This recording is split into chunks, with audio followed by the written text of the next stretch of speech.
What would you do if you tried to speak to people like you, your own kind, your own race, and every time you try to make a suggestion or propose a different way of going about a manner of behavior and conducting oneself. And every time you brought this up, you were met with being shouted down, followed by name calling, and finished up with excuse making. I've said this on countless videos. I am worried, I'm concerned, I am scared for my sons. When I am older and probably have more wrinkles, even though lately people have been saying I look like I'm in my 20s, which I ain't gonna argue with that. It's better than looking like I'm in my 50s because I ain't nowhere near it. But back to a serious note though. Because I'm gonna raise them to the best of my ability, and a lot of it is up to chance. A lot of it is gonna be, are they gonna take my lessons that I went through, that I learned from, and build better than I could based on my experience and what I thought I was doing, and me thinking that I was doing the best that I could. A lot of that is going to be on them. I can't do it for them. I've already did it for myself and continuing to do it for myself. I can't do it for them. They have to want better for themselves. But how can I hold them to a standard and they see how others are not held to a standard? At what point is that going to make my job as a parent, as a father, more difficult? Because we have people in this so-called black community who chooses to excuse bad behavior, make excuses for bad behavior, point at other races for the reasoning of this bad behavior, as opposed to taking responsibility upon oneself and making a change for the better for oneself. It's almost like I become the villain because now I am raising my sons to essentially be like me. You live on an island, and occasionally you'll find someone who gets what you're about, what you're saying, who you are. But for the most part, you live a lonely existence. Now, people always, at least when I first started getting into the topic of critiquing black women, a lot of people in the comment section would question, how can I be married to a black woman and speak as critically as I did and do of black women? And I would just tell them, when you love something, you care about it. If you don't love it, then you won't. If I didn't care about black women, I wouldn't say half the stuff that I say. I wouldn't give a shit. I wouldn't care what they do. And it's unfortunate because I feel myself getting to that level now where I don't care what happens to them. I don't care that they experience a racist moment. I don't care that they're going to jail for voting in the wrong district or whatever that situation was. I'm getting to that point because There's so many who don't want to do better and don't want to see better being done. And I just am getting to the point now where I look at it as God's will. People say that we are the chosen people of God, and we're stiff-necked and rebellious. Well, those are right-on assessments. But I tell you what, in this regard, I am not stiff-necked and rebellious. I withdraw my concern and caring for those who profess to be of my so-called race. I can't do it anymore. I can't sit here and try to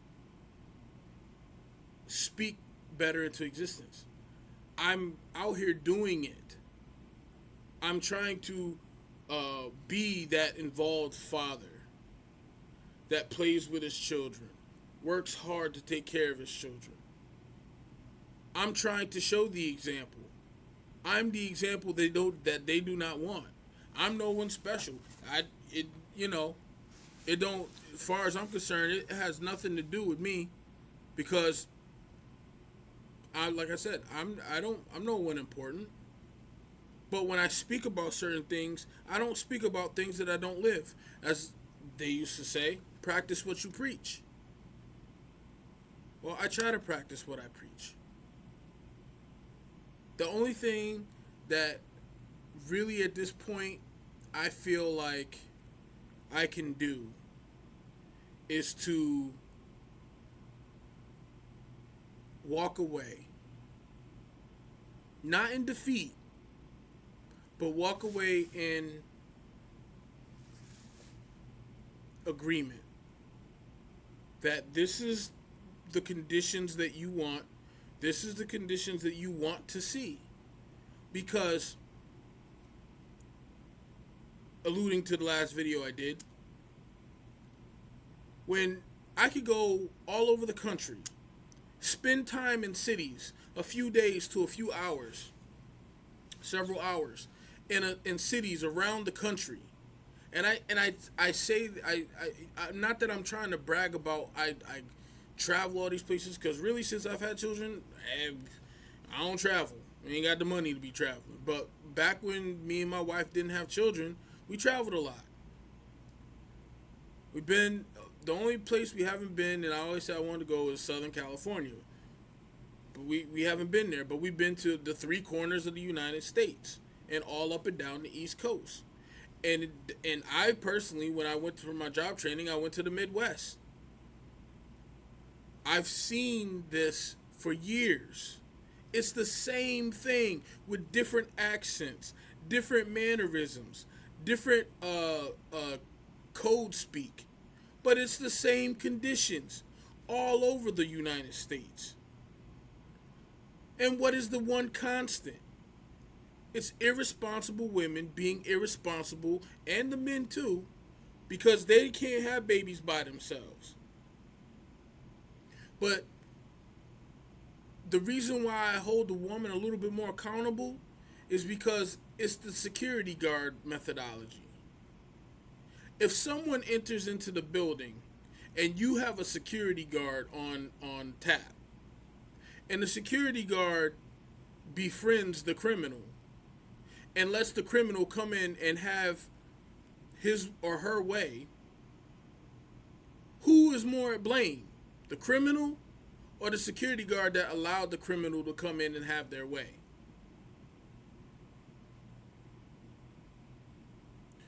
But when you bring this up, I will have men, fellow black men, come and shout me down. I will have black men who are not with black women, they are dating white women or non-black women, and they will shout me down about how I am so wrong and how black women have been carrying us as a race and yada, yada, yada. How can I argue with that?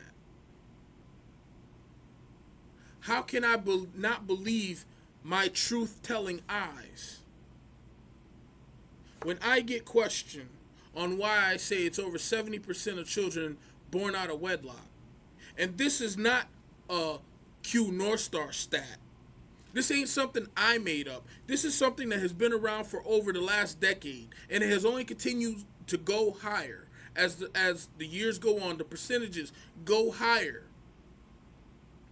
The abortion rate is up there too. That's even worse. And I've gotten this argument too. Well, you complain about when black women have children. Do you complain about when they have abortions? No, I'm complaining about the fact that you're fucking irresponsible with your reproduction organs. If you want to have roughneck sex, fine. But take precautions so that you do not bring a child into a situation, into an environment that you yourself are not prepared to deal with. I don't understand what the fuck is so hard to get about that. I don't get it. I don't understand how I'm the wrong dude, how I'm wrong for speaking out on this shit. And you see the conditions of these matriarchal communities all across the United States. It's the same shit. There's not even one community where it's all ran by women, where it's one shining beacon out of all the communities that are ran by black women.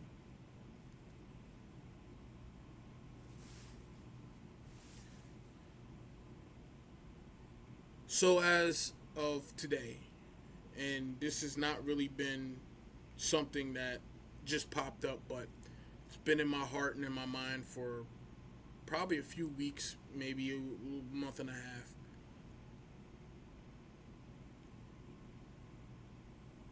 I believe the best course of action for me to take is to not talk about changing the culture, changing the mind frame. I think the best thing for me to do is to continue to cheer it on, because I believe in survival of the fittest. And the more stupid people that get led to the slaughter, that means it's more real estate for me to be and live in peace, and for my children to be and live in peace. Because you can't fix stupid. And you can't show images to someone who's blind. And you damn sure can't show images to someone who is proud that they're blind. So I'm good. I'm done. I'm no longer gonna get up here and waste my breath talking about the issues that and the ailments that plague the black community. Because the black community don't give a fuck about the black community. And then we sit around and we beg and we cry for white folks and other folks, Arab folks, Asian folks, to make our lives matter more than they matter to us. We have no problems robbing somebody because it looked like they on the come up.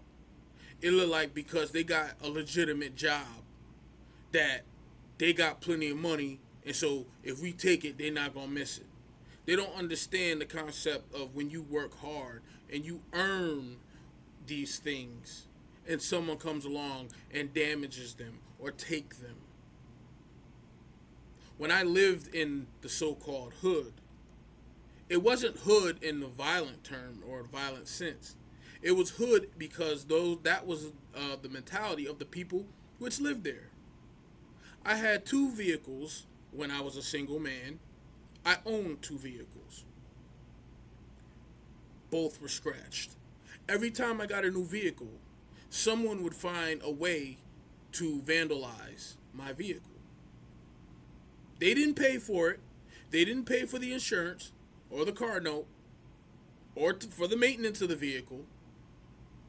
But they damn sure felt it was okay for them to scratch my car up, put chicken bones on the hood of my car, which ruined the paint of the hood because of the grease and shit, put sticks in the spoke of the wheels, and put pizza crust in the grill of my car. Yeah, this was all this shit that I went through living in the hood. And I'm trying to change the mentality of people like that? by trying to work hard, have a legitimate job, so that no one can come by and say you didn't earn that money. So now you're going to go to prison. You're going to go to jail. You're going to go to federal prison, whatever. I can't fix this. I'm not going to be stupid enough to fix this. I thought people had logic. I was mistaken. They don't. So it's all good.